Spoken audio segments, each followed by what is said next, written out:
Yo guys, what's up? What's going on? In today's video, we will discuss how to hide the desktop icons. Now, the simple and easy method is you can just do it with one click. Just right click on your desktop, go into the view and show desktop icon. Just uncheck this option and your desktop should be clean like this. But there's another way as well. You can do that. First of all, we will select all desktop shortcuts and you can just put them into the dustbin.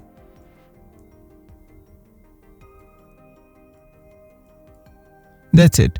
The only thing is recycle bin. Now we can also hide this. Just go into the personalize and on the left side you will see here the theme and then on the right side desktop icons. Once you go over there, just uncheck this option and hit apply. And the same process you can apply here for getting back the recycle bin computer and control panel on your desktop. Hit apply, okay, and that's it.